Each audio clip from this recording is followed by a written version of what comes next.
सभी दर्शकों को मेरा हार्दिक अभिवादन। मित्रों,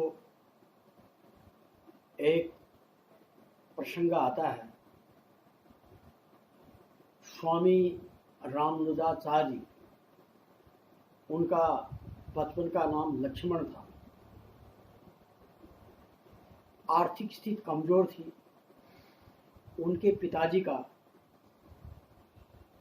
बाल्यावस्था में ही निधन हो चुका था, जिससे अपने गरीबी की हालत के फलस्वरूप उनकी पूजा माताजी ने उनको आचार्य स्वामी यादव प्रकाश जी के सानिध्य में शास्त्र की शिक्षा और अन्य विद्याध्ययन के लिए भेज दिया।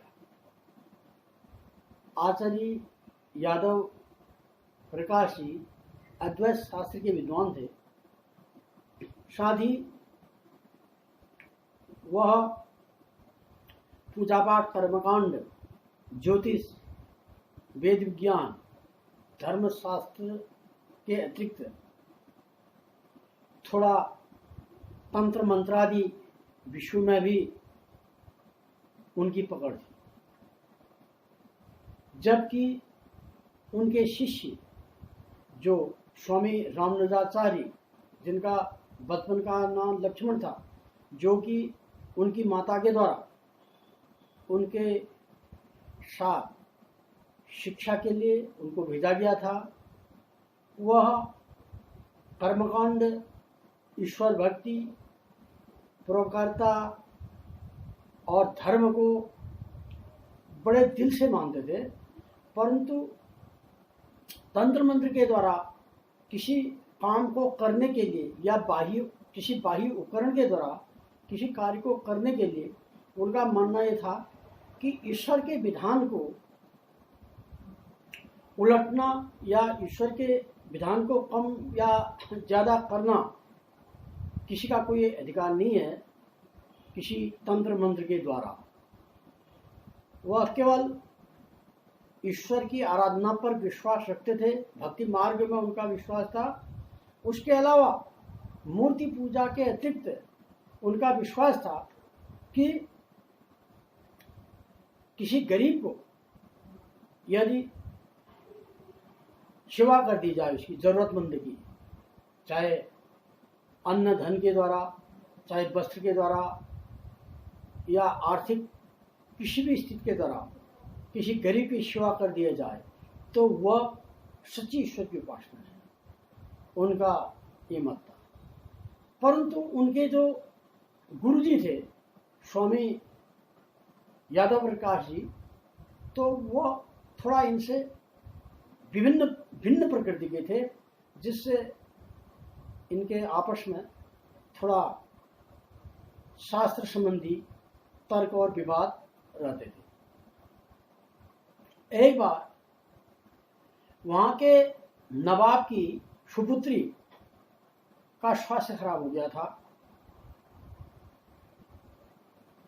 मालूम पड़ा कि उसको किसी शैतान या ऊपरी हवा, जिसको कहते हैं ऊपरी पकड़, उसके द्वारा उसको पकड़ हो गई थी, उसके ऊपर तराश हो गया था, ब्रह्म पिशाच। तो स्वामी यादव प्रकाश जी को बुलाया गया। उन्होंने अपने अनेक तंत्र मंत्रों का प्रयोग किया, परंतु नवाब की बिटिया की कोई तबीयत ठीक नहीं हो पाई, वह असफल रही। परंतु अब वह कर ही क्या सकते थे। एक बार नवाब को स्वयं स्वप्न हुआ कि यदि यादव प्रकाश जी के जो शिष्य हैं, जिनका लक्ष्मण नाम है, वह अपना पैर यदि नवाब की बिटिया के सिर पर रख दें तो उसकी तबीयत ठीक हो जाएगी। तो ऐसी बात को सार्थक करने के लिए उनने लक्ष्मण जी से अनुरोध किया और उनके पैर अपनी सुपुत्री के सिर में रख पाए गए। कुछ ही समय के बाद उनकी सुपुत्री का स्वास्थ्य ठीक हो गया। ऐसा करने के बाद नवाब ने दोनों को आदर किया, यादव प्रकाश जी का भी और लक्ष्मण जो उनके शिष्य थे उनका भी, दोनों का समान भाव से आदर किया कि आपने ऐसे शिष्य से हमें मिलाया और आपने ऐसे ऐसे शिष्य आपके पास। परंतु यह बात यादव प्रकाश जी को चुभ गई हल्की। उनको लगा कि जब मेरे तंत्र मंत्र से नवाब की बिटिया का स्वास्थ्य सही नहीं हुआ तो लक्ष्मण के पैर उसके सिर में लगाने पर उसका स्वास्थ्य सही हो गया, तो वह थोड़ा उनसे ईर्ष्या करने लगी। जबकि गुरु शिष्य का नाता ऐसा नहीं होना चाहिए। गुरु और शिष्य का यह है कि गुरु चाहता है कि उसका शिष्य हमेशा उससे आगे बढ़े, परंतु ऐसा नहीं रहा। यहाँ पर विपरीत असर देखने को मिला। इसी बात को लेते हुए एक बार यादव प्रकाश जी जो उनके गुरु थे उनके मन में पाप हुआ। उन्हें एक दो व्यक्तियों के सहारे से लक्ष्मण को कहीं घूमने के बहाने किसी वीरान जंगल में छोड़ दिया जहां हाथी और शेर थे, जहां आदमी का प्राण बचना कठिन था, क्योंकि लक्ष्मण जी उसमें बालक ही थे, बच्चे ही थे। गए और घनघोर एक जंगल में छोड़ करके अपना सीधे वापस आ गए। अब लक्ष्मण जी अकेले थे,